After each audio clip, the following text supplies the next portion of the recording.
Bismillahirrahmanirrahim. Assalamualaikum warahmatullahi wabarakatuh. Alhamdulillah wassalatu wassalamu ala Rasulillah Muhammad bin Abdillah wa ala alihi wa sahbihi wa mawalah amma ba'd. Selamat pagi semuanya,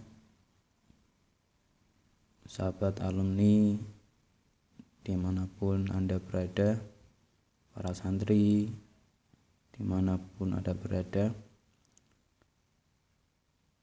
Kita patut bersyukur di hari yang ke-5 ini masih diberikan kesehatan dan juga kekuatan untuk menjalankan ibadah puasa.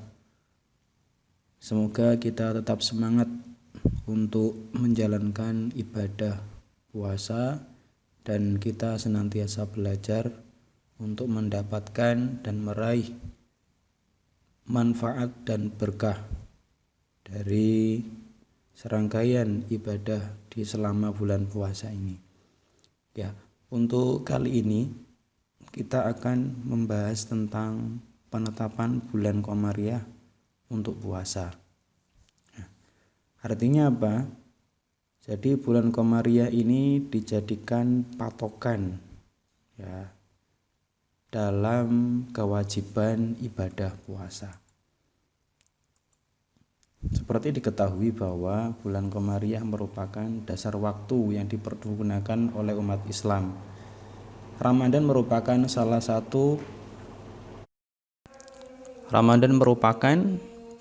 satu bulan Qomariyah yang mana dalam bulan tersebut puasa diwajibkan. Dalam hal ini ada beberapa pokok bahasan yang perlu kita kaji sebagai berikut. Nah, yang pertama, ketika Allah mewajibkan puasa di bulan Qomariyah.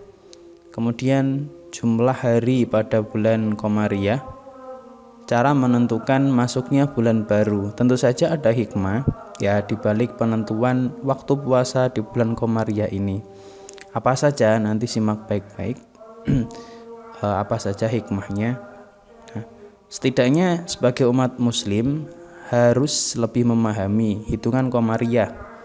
Karena apa?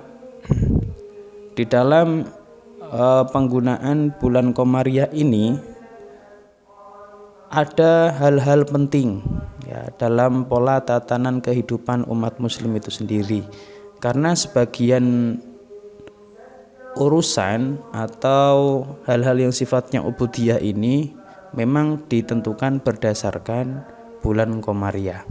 Nah, baik, yang pertama yang perlu kita bahas adalah ketika Allah mewajibkan puasa di bulan Qomariyah. Ya, bulan Qomariyah seperti kita ketahui ini adalah bulan yang didasarkan pada kemunculan hilal atau anak bulan pada awal tiap bulannya. Jadi setiap awal bulan ini ditentukan berdasarkan kemunculan hilal. Nah, Ramadan ini merupakan salah satu dari bulan Qomariyah. Nah, di dalam bulan inilah puasa diwajibkan bagi umat muslim. Nah, berdasarkan kedudukannya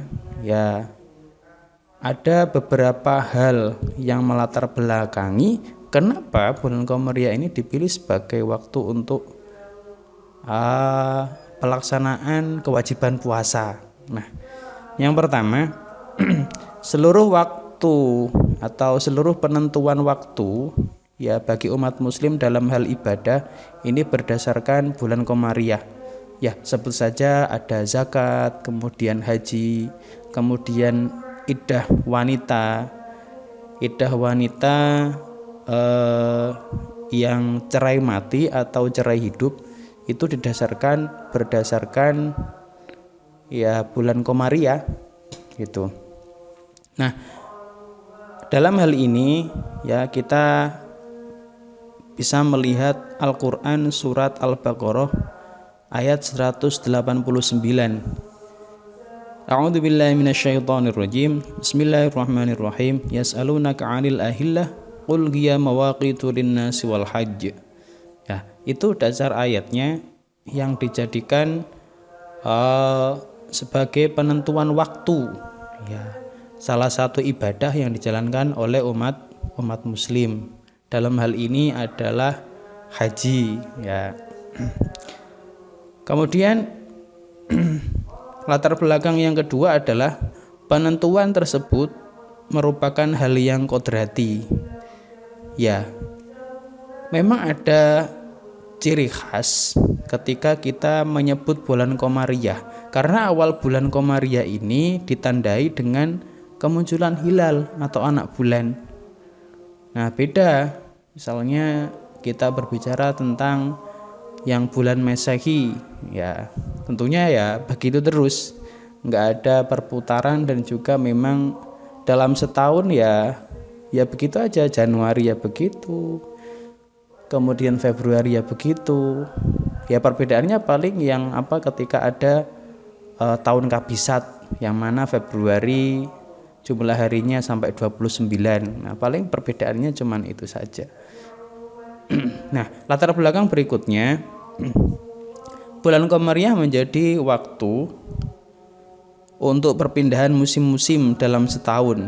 Ya, ada musim panas atau musim kemarau, kemudian musim hujan. Selain itu juga musim gugur dan musim semi. Ini berpindah-pindah ya di bulan Komariah itu.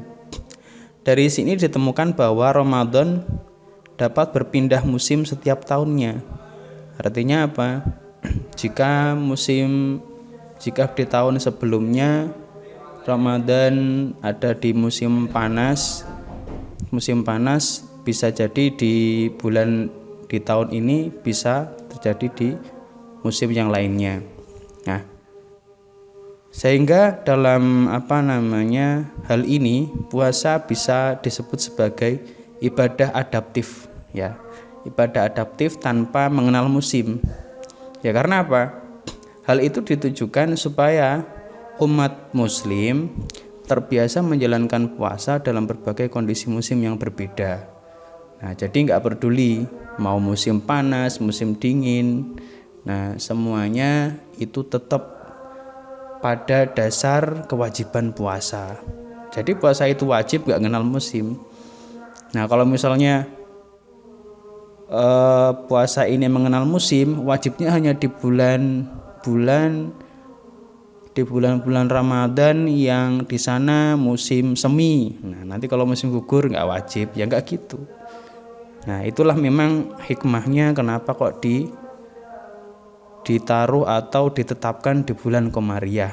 Nah, supaya umat muslim ini terbiasa menjalankan puasa dalam berbagai kondisi musim yang berbeda.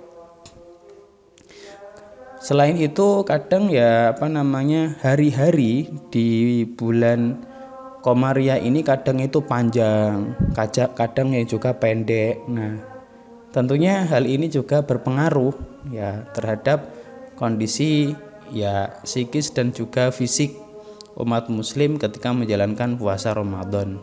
Nah, ini memang betul-betul memang ada hikmah di balik itu semua. Kemudian selanjutnya adalah yang perlu kita ketahui jumlah hari pada bulan Komariah. Nah, satu bulan Komariah bisa memuat 29 atau 30 hari.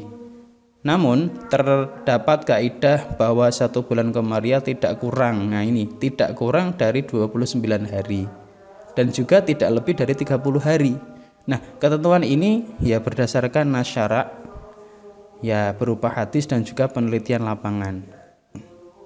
Nah, ketika puasa dilaksanakan pada bulan Ramadan sebenarnya menjadi sebuah ketentuan yang cukup logis. Nah,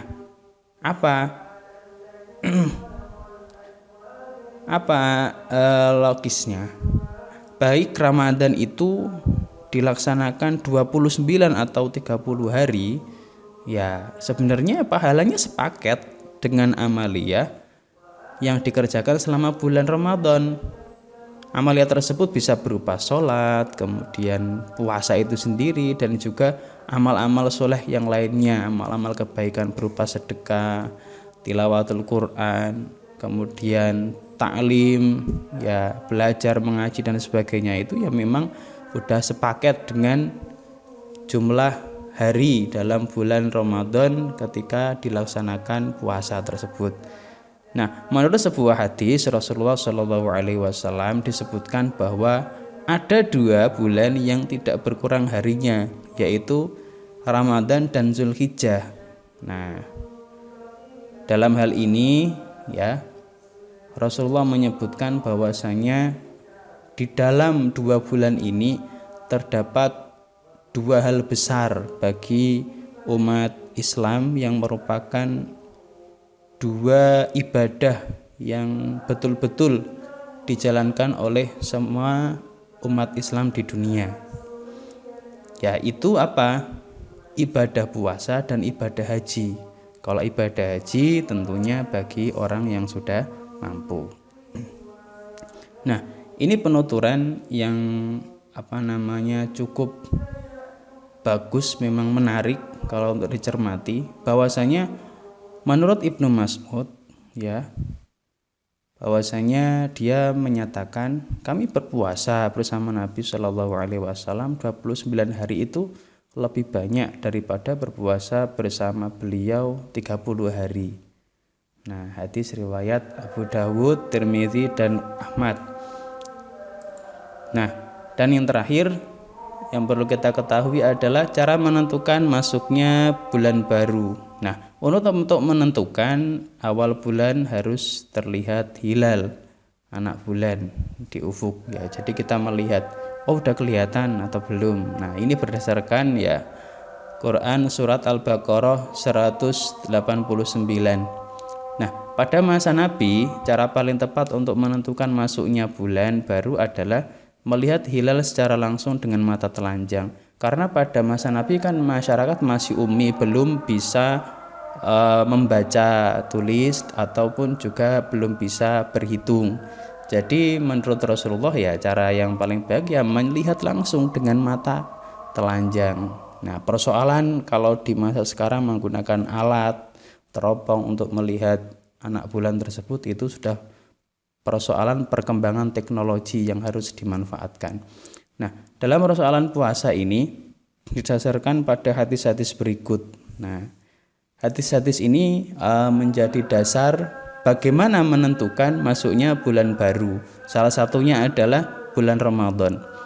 Nah, yang pertama yaitu An Abi Hurairah radhiyallahu anhu anna Nabiy sallallahu alaihi wasallam qala sumu li ru'yatihi wa afdiru li ru'yatihi fa in ghubiya alaikum fa akmilu iddata sya'bana 30.